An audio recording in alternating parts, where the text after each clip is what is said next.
Jeremy, what from your resume makes you most qualified to be a discussant today? Oh my goodness. Well, it's certainly not my time on the farm. I have to be honest and upfront about that. How much time have you spent on the farm? A bit, but I didn't grow up in a farming community. I grew up in Edinburgh. Okay. Went to the Highland Fair. I did spend my first professional experience was 6 months in Ethiopia, working on food system reform. So you're going to draw on that expertise? Well, that was 30 years ago. All right. Some of the challenges we saw then persist till today. Alexander, what from your resume makes you really qualified to be a discussant? Good question. No, I think the diversity of this topic. So I work for a company which has a 800 years history in forestry, in agriculture and winery. And this company also has an asset manager. And I'm working for this asset manager. And what we did is basically setting up a climate investment fund. Why? Because of the business units that I mentioned, forestry and agriculture, you can see the climate effects. Particularly in 2018, that was the case. As you're all aware, unusual temperatures, in particular in Germany as well, it deeply affected the way forests are working, agricultural crops are working. So this is basically the backbone of our business. That's why we do engage in sustainable finance. I can see Emmanuel was saying, thank goodness she's going to ask me last. Different question, yeah. What from your resume makes you so qualified to be a discussant after Wiebes keynote? Well, those are tough questions. I don't think I have a resume, so I probably don't need to answer it, because I haven't applied for a job for many years. But the answer for me is that I probably am not qualified, because I'm not from a farming background. I have no experience in farming. It's a mystery for me. So my main reason for coming here was to try and learn from the others. But that's a bit of a soft response. In reality, I think it's because farming has become so important to our world. I'm not a farmer, I'm a conservationist, but we have responsibility for close to 2 million acres of land that's surrounded by 4 million farmers who have a desperate need for land. And so we're faced with an enormous problem and an enormous need to better understand farming systems. And so that's what we've been working at for the last 10 years or so. And of course, at the heart of that is this whole issue of sustainability in how land is used. So having said that, turn around and look over your other shoulder, because Wiebe is fascinated by your critique of his keynote. I am. Yeah. Oh, sorry. Go ahead. I'm fascinated by your critique on the keynote. What struck you? Well, I think his keynote ties into global financial systems, which may seem quite remote to us from where we're working. I've been working for the past few decades as a public servant in a Central African country, working for a Central African government. We've been very marginalized in terms of those systems, and so we've had to learn very fast. What we've come to realize is that sustainability is not just about the management of our own lives and our own responsibilities. In our case, it's a national park, which currently requires about $11 million a year to manage. When I first started working, my understanding of what was required of us was, given that the government of the Democratic Republic of Congo was unable to invest that kind of money into conservation, we were going to have to raise that money. And that, for us, was the definition of financial sustainability, was to be able to provide $11 million a year in perpetuity. And that seemed like an enormous challenge until we realized that it was just a drop in the ocean in relation to the real definition of sustainability, which is social acceptance over the long term. And by that, I mean that we're sitting on 2 million acres of potentially very, very fertile agricultural land that's been set aside for conservation, for the sake of the whole of humanity.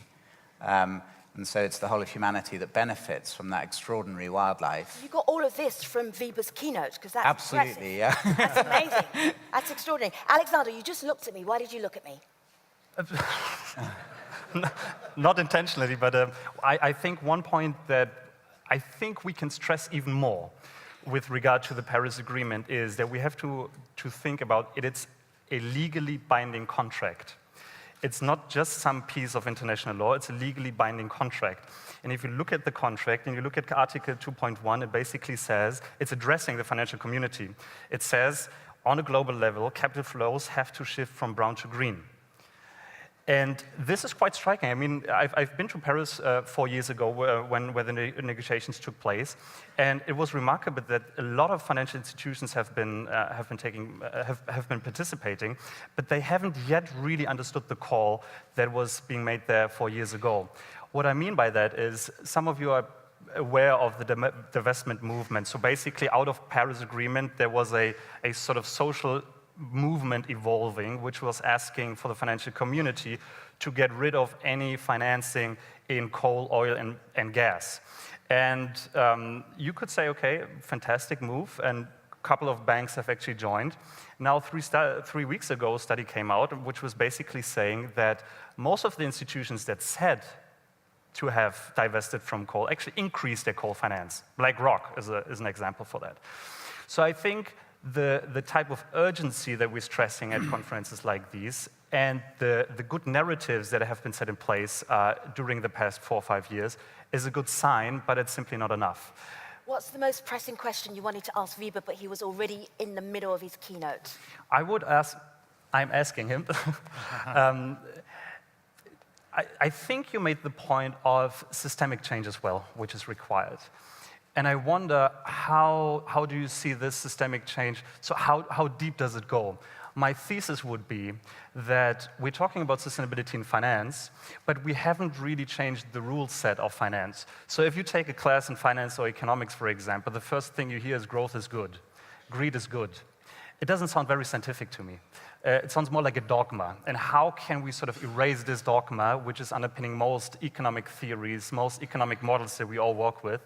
And how can you make sure, for example, as a CEO of a big bank, to sort of change the educational system in finance as well?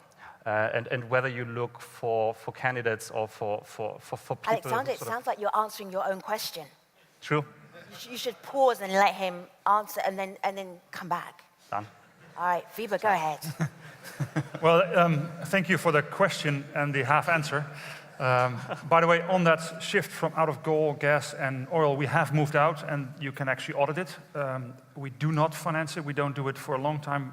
Long time before this initiative came in place, we already withdrew from that sector because of the very conviction that you described. We have been rated one of the most sustainable banks in the world. That's actually fine, but it doesn't help because the rest needs to move too, and that's what you're pleading, and I agree with you. On the systems change, I think if I just portray it on financing agriculture, because that's where this debate is very much about, I can talk about the financial sector as a whole, but just this. I think we've had 40 years of helping an agriculture system that was purely maximizing on volume growth. More fruit out of the existing arable land within Europe. Farmers going for growth. And we need to move to a phase where the optimal function is a different one. It is actually helping to feed the world in a sustainable manner, and that is going to be the equation that we need to optimize as a bank, as a farming community, as a regulator. And that's a fundamental shift. So I agree with you that much of the old world thinking is, how can we get more? And that metric is simple. But now we need to move to a phase where actually the metric becomes convoluted, and it's harder to quantify. And it actually takes into account the total footprint on the planet. That is the phase we're moving in. And the bookkeeping side of that is not that easy. We need to invent it. But it is something that is ultimately needed for the generations to come. So it's a different function that we need to optimize. And what we do is with individual farmers, we do not only look at the financial side of the equation, we look at every farmer level, what does he or she do with his land? And how does it preserve the integrity of it for future generations? That rating goes into the rating system. That's a fundamentally different way of financing than purely looking at financials. So I agree with your bigger question. I think we're taking a step, but it needs a broader step by the whole community. Jeremy, you've been making notes. What was the last note you made on your notepad? Share it with us. I made two notes, right? So the first was that Wiebe talked about the Paris Agreement and 3.2 degrees. That is the current commitments by countries, if they in fact implement them. But Paris is supposed to ratchet every 5 years, and the next ratchet will be in 2020. And of course, the Paris Agreement, we all know this, is a well below 2-degree agreement, and what we need to see is commitments evolving rapidly and getting tighter over time. And the reason I wrote that down is that when we did the maths on the current food system is not a 3.2 degree system, it's a 4-degree system.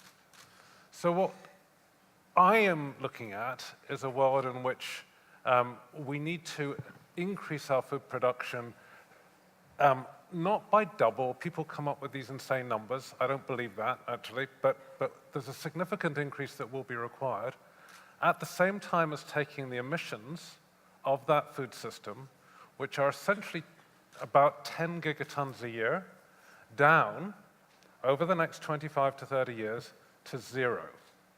Right? So we are looking at not just a small shift in the food system, but a transformation of it. And if there is one thing that qualifies me to be on the stage, it is that I spend my time doing work on system change.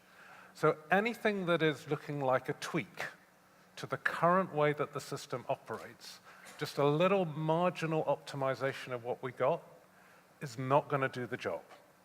So I want to get us into a conversation about the scale of the change that's needed. And the second note that I wrote down, to answer your question, is I was thinking about, if one was thinking about investing $1 trillion a year in the food and land use system over the next 10 years, what would we want to put that money into? And that's roughly what my company and other people estimate is the required investment in transforming the food and land use system, year by year by year, $1 trillion every year, right? And it's really quite simple, right? Because the answer is we need to put about 1/3 of that into rebuilding natural capital every single year, right? We need to put 1/3 of that into people, right? We always somehow forget the people, but actually investing in farmers, investing in the next generation of food entrepreneurs is absolutely essential, and it goes from in a sense, farm to fork. So we need to make a huge investment in people. And then the third thing is that there are very significant changes in operating practice, all the way down to the cow, right? There's a big difference between good beef and not good beef, right? And we all know it, right? And the difference is all to do with practice and care and some investment. And the same is true for palm oil, and the same is true for almost every farm output you can imagine. And that's the other third of where the money needs to go. So we have a major reinvestment in the operating practices, a major reinvestment in people, a major investment in natural capital, soil, agroforestry, trees, the water systems. There's a huge, huge opportunity. And I'm going to cede the floor, but I want to come back later to talk about where we get the money to do that. That was what I was thinking as you were talking about major reinvestment. I'm just thinking, where is the money coming from? Do you want me to answer it, or do you want Wiebe to, or anybody else? I'm happy to put in my pennyworth. Yeah. So I think even today you can see that many of the investments needed for these shifts are, so to speak, in the money. They earn their return. When it goes to energy consumption, for example, that's a possible return, even at the farm level. And what we're seeing as Rabobank is that farmers understand, they want and they understand. What they do not dare yet is the 3 to 4 years of uncertainty that a shift from the current practice to the more sustainable practice takes. They need more of a guarantee that if the world turns against them, the climate turns against them in that 4-year window, they need a guarantee. And so I would argue that there's actually two things are needed. One is space for investment, and yes, the financial community has a role. I think the Common Agricultural Policy has a lot of money. Let's direct it to where it's most useful. But the other thing that is needed is volatility reduction in the transition path. The majority of the investments are in the money. And maybe one thing just to, and I know you love these panels to be fighting with each other because then you have high energy. I actually agree with a lot of what Jeremy said. I ever said fighting with each other. I think that was the last panel. There you go. Friendly arguing. Which I wasn't moderating. But I am very much in agreement with Jeremy on this. But I heard was very robust on social media. There you go. I would actually have a challenge for Jeremy with his intellectual capital that he represents in terms of his company to think about this. I think we're looking very much at the Paris Accord to climate change as where can we put the best dollar for CO2 reduction. Sure. When you put the food equation into the mix, the challenge is how do we, in a sustainable way, feed the world nutritiously while limiting the impact on society. So I think we're actually looking at a twofold optimization that he needs to fight for. How do we bring nutrition to the world in the least sustainable manner? If you look at the Eat Lancet report that came out just recently, it's a beautiful report that analyzed the future state, but it requires a complete shift in what we eat nutritiously, but then we also need to look at how it's sustainable. That is Jeremy's challenge. Alexandra, what's on your notepad?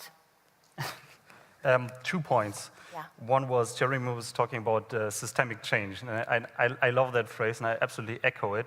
What I don't fully understand is who are you addressing with this call for systemic change? Because I think what we've learned, also looking at the past podium, is that politics might be not the right actor. I've made this experience. Well, we're talking about the EU carbon trading system. So the EU carbon price is currently standing at around, I think, 20 euros. In order to have a meaningful effect, I think it has to be 120. So there is no, I wouldn't rest my hope with this system. But then you do see companies that do integrate a shadow price.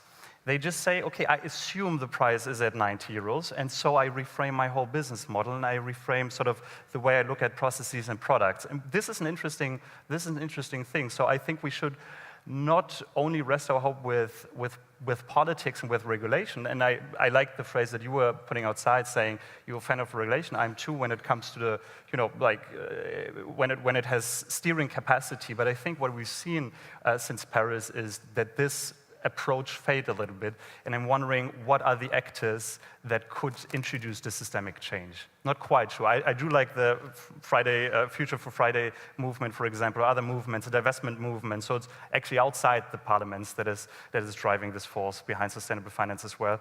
Yeah, and I'm wondering what, for example, your take would be on that. Well, so these things are not in opposition to each other. So let's start off with, my read is we need 3 levels of change. There's a level which is always going to be around civil society, and really building from, whether it's the Gretas of the world or any of the other movements that will grow up over the years to come, many of which will be fueled by the next generation, but not all of which, right? I don't think we should write everybody in this room off. I think there are quite a few of us that are still young at heart. So there's always an essential feature, which is going to be, more in a sense, ambitious, radical change that comes from civil society. Second, we need ambitious, progressive businesses and financial institutions. And we see wonderful coalitions of those organizations. I mean, I know that the World Business Council will probably be represented by some of the members here. There's a fantastic coalition around FRESH, which is about sustainable nutrition, and how do we feed the world with nutritious food sustainably, and how do you get the metrics in place, and how do you bring in some of the, if you will, the innovation that will be required? How do we also think about the market? How do we get people to want to eat different things, right? You have so many questions. Do you have any answers to your how do we? Well, we have answers, and we're seeing it happen, right? Yeah. Which is, we're seeing it happen through, the rapid growth in flexitarianism, right? We're seeing it happen through incredible, in a sense, tech that comes through right, to develop alternative protein sources. So I think we are seeing real changes at least at the margin, right? Nothing happens overnight, but we're seeing significant changes in the way in which businesses and financial institutions are beginning to play. But to Wiebke's point, you've got to have policies and rules, right? So if we do not get the right kind of change in our subsidy regime, right, we will struggle, right, to get the big shifts in the system we need. We have $500 billion every year going into public subsidies, right, across the world, and at best, 1/3 of that today goes to support the provision of public goods. So those are levers that are in our hands if we choose to make those shifts. Manuel, you said you're here to Yeah. learn. Are you picking up stuff? Not yet, but I think we're getting there. Right. I think it has become quite fashionable. I may not have fully understood the sense of what you're saying, but it has become fashionable to knock subsidies in investments in disruptive industries that enable us to meet the Paris agreements and so on. We were faced with quite a similar situation about 8 years ago with an oil company seeking to drill illegally for oil in a national park. And our solution to that was to build an alliance with farmers living around the park and provide an alternative source of energy, which is a renewable source of energy, which in our case was achievable and could be done in our minds using a classic business model. And so we thought perhaps the financial institutions would be able to support that alternative. It's proven absolutely impossible without a very, very heavy level of subsidized investment. And although our situation may be relatively unique, I mean, we're in a very, very challenging environment, I think it has a universal dimension to it as well, where sustainability has a cost, which is time, the time it takes to achieve these results. And the financial instruments are just not geared up for that. People still want too short a return on those investments to really integrate sustainability. And that's really been the lesson we've learned. We have been able to invest about 120 million in alternative forms of energy, and it is working.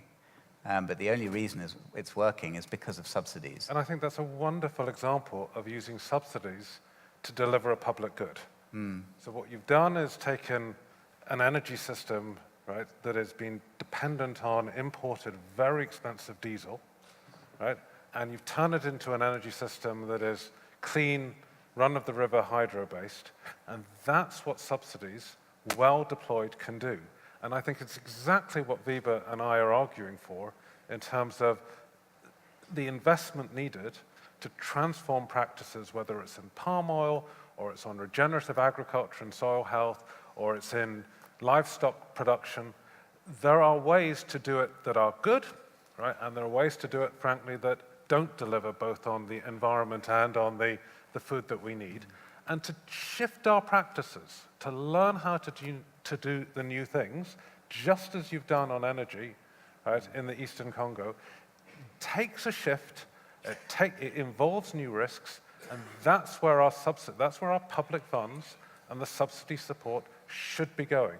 And the fact that we have hundreds of billions of dollars that isn't going to the kind of things that you've just described, Emmanuel, but frankly is still going in the wrong direction, is not just if you will, an act of omission and an act of carelessness. It's tragic given the stakes that we are confronted with at the moment. And we need to see real change.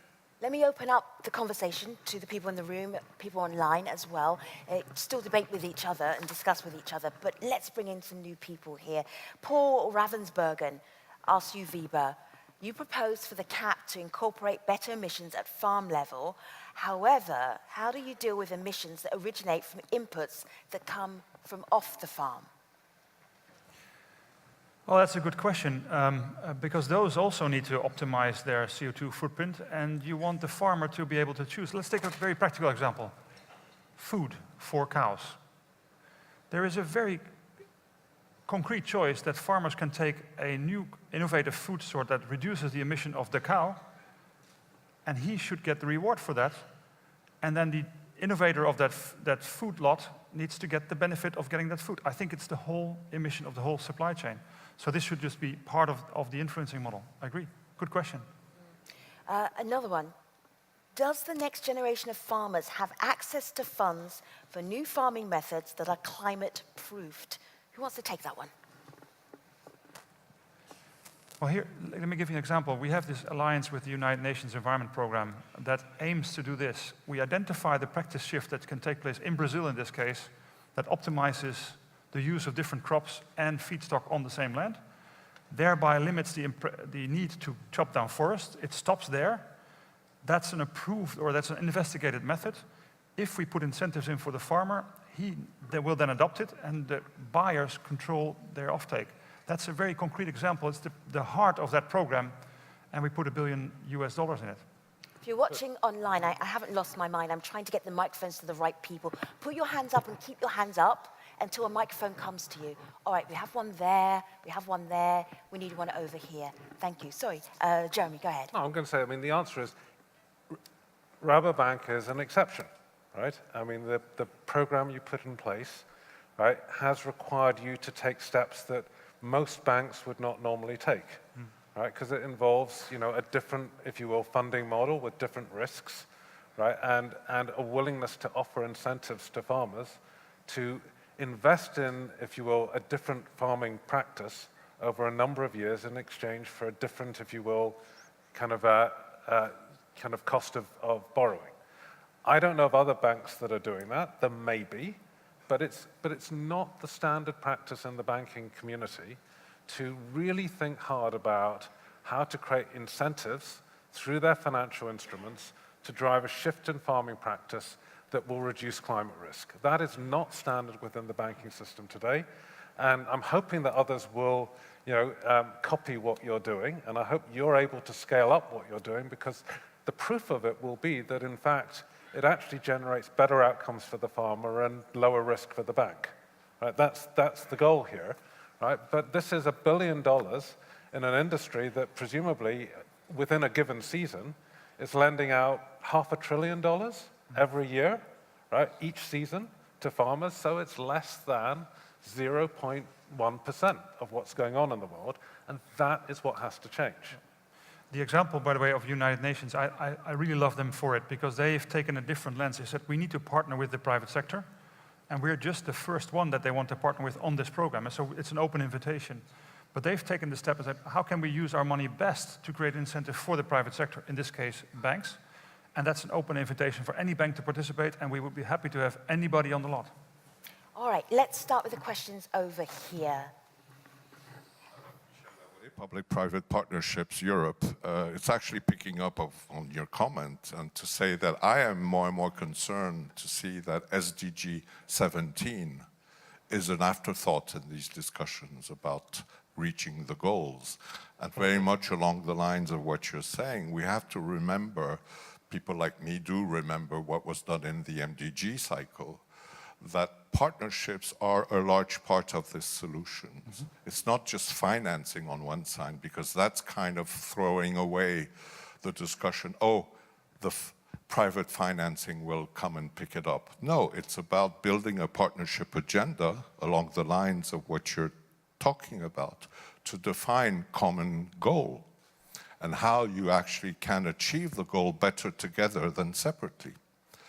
And it's this whole discussion, I think, about defining the rules of the partnerships that has to occur much more aggressively, because we're losing ground. Innovation cannot occur without partnerships. And so, do you have a question? That's a great point to make about the sustainable development. Well, are you That's about partnership. Are you seeking broader partnerships to achieve these goals? Thank you. We very much are, and I think the world is doing too. It's also very hard. And so when we are together, either in the world, partnering with the World Food Programme, the United Nations, the World Wildlife Funds, they all look for the same thing. It's on the practical ground, it's very hard to make it in a concrete construct. So it is We know we need to go there. In practice, it's still very hard to find that route forward. And we need to keep on trying, but we need more banks to participate and more other stakeholders to join in. Yes, sir. Hello. Alan Buckwell, Rise Foundation, again, same question, different panel. Can we talk, I'd like to know this panel's view on sustainable consumption.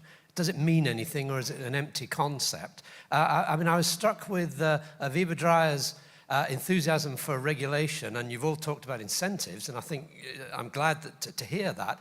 What kind of regulation or incentives can we do to, in a sense, harness the power of citizens as consumers to drive the systemic change you're talking about?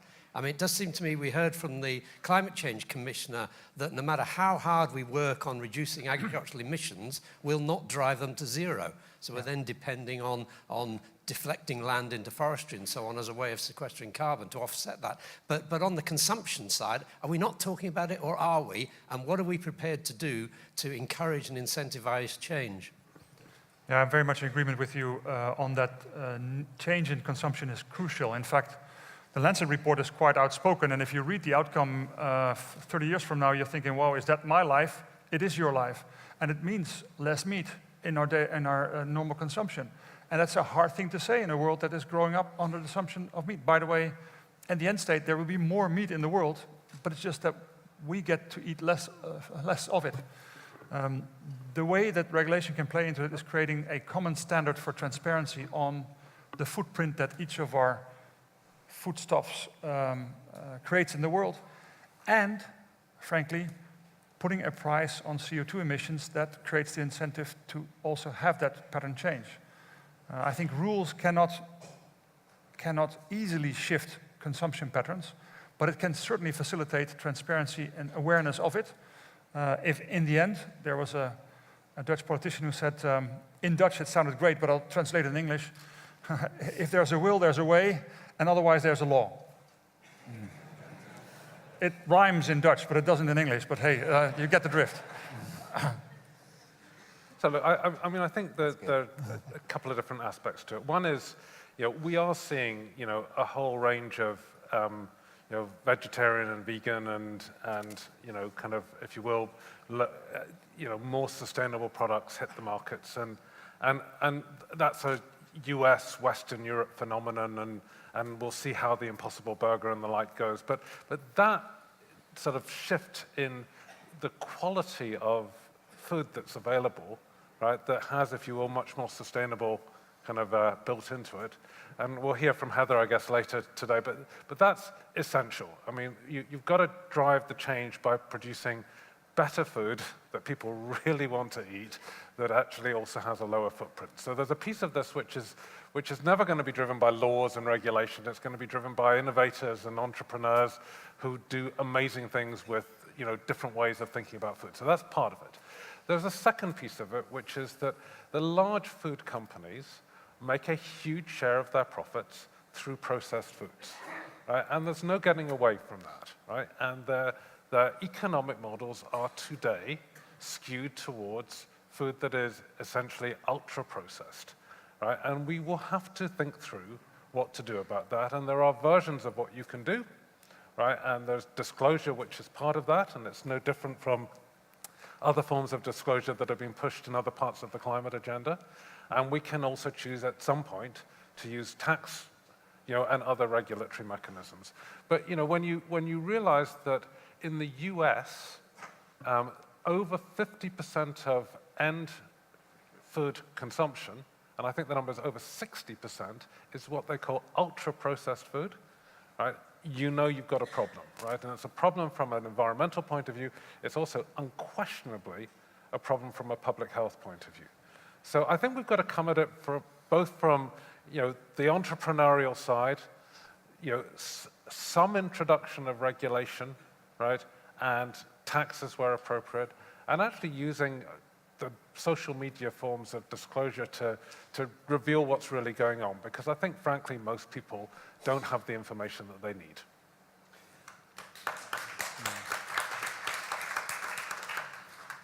fully agree with you on the notion that sustainable consumption is actually at the core of this whole discussion. I was talking earlier a little bit about the limits of growth, and a colleague from the earlier panel discussion has mentioned the Green New Deal currently being discussed in the US, and it's basically a whole range of policy proposals looking at different industries across sectors, and I think this is a discussion that we would need in Europe as well. For us, for example, when we look at a company, when we analyze a company, of course we look at the financials, but we also look at the underlying business model, and we don't only look at the footprint. A footprint, what does a footprint mean? A footprint means these are the effects this company had in the past. We're always looking at the handprint as well, so that means how is the company currently reshaping its business model, for example, in a circular economy world of the future, so that it actually can survive. I think we have to reframe and re-understand sustainability not as a niche green topic, but actually as a business topic and as a way that companies will survive in 30, 40 years to come. So I think a company that doesn't propose a future outlook on the products and processes it has taken place, I think won't survive. So the idea of sustainable consumption is very much entrenched into this discussion. Okay, I just want to check on that second tier. Were there any questions up there before I go to one down here?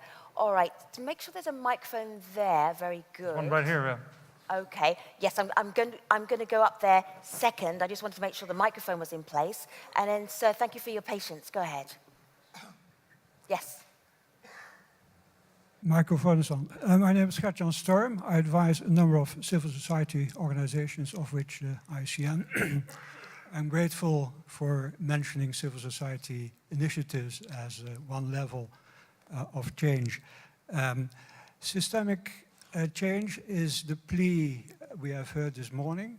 And when we also hear a question about consumption, I think we can make the agenda much more decision-ready in the terms of public goods, because the issue of food waste is about the 85 billion kilos a year in Europe only.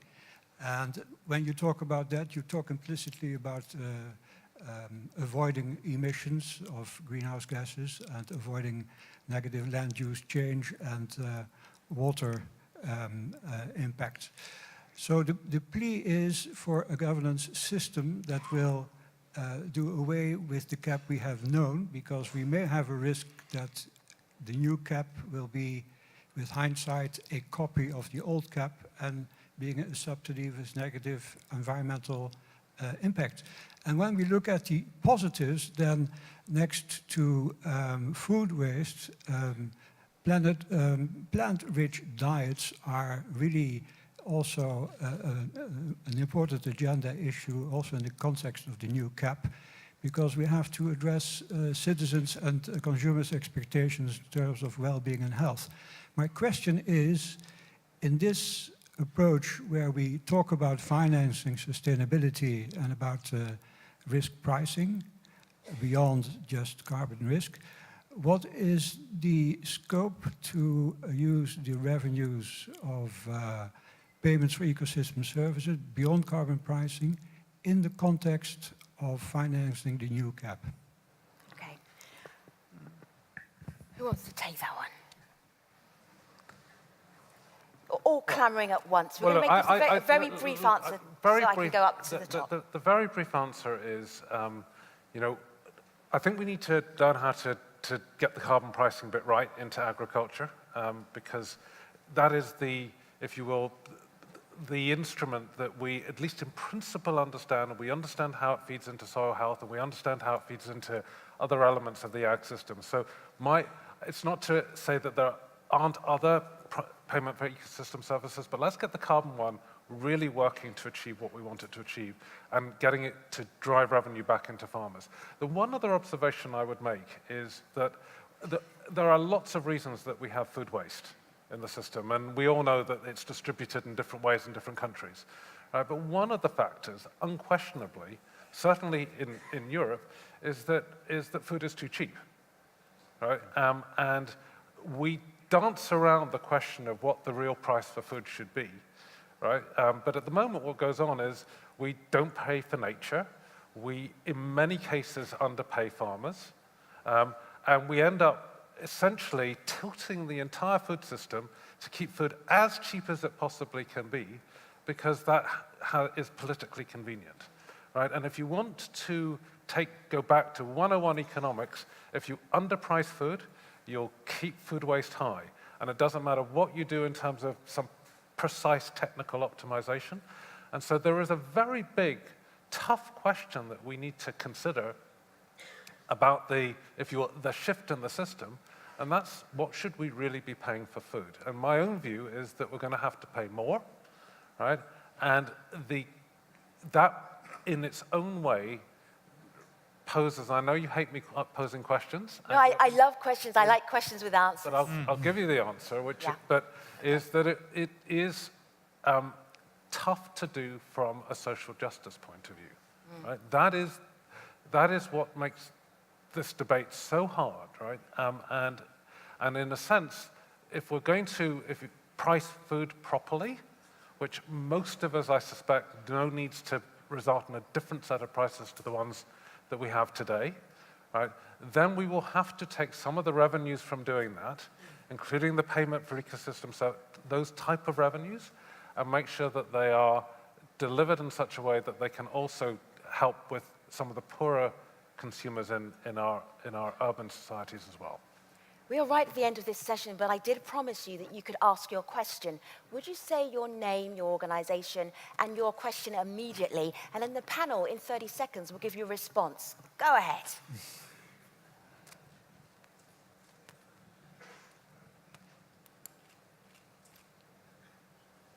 Does the microphone not work up there? Is it a rarefied atmosphere? Another one is almost running up to get you, towards you. Almost running. Walking smartly. Coming closer, closer. This better be the best question of the session. I'm looking forward All the way in the back. Thank you, Hello. Mr. Chair. Good morning, citizens. My name is Angelos Charalaftis, Epafos Advisors. Like last year I spoke, and this year we represent again the EcoWaves movement, a pan-European and Mediterranean movement which is based in direct democracy, in science and in ecology. Of course, we haven't discussed at all about growth. Growth in nature doesn't exist permanently. The nature has 3 stages, except if I'm wrong. That means that the current system culture doesn't function anymore. We cannot have an internal growth. On this basement, the degrowth maybe is giving an answer to the food waste, which is around the 30% of our consumption of the foods, and that means of the agricultural also sector. And also this shows that we don't manage very well our resources and the waters of our lands, especially in Europe.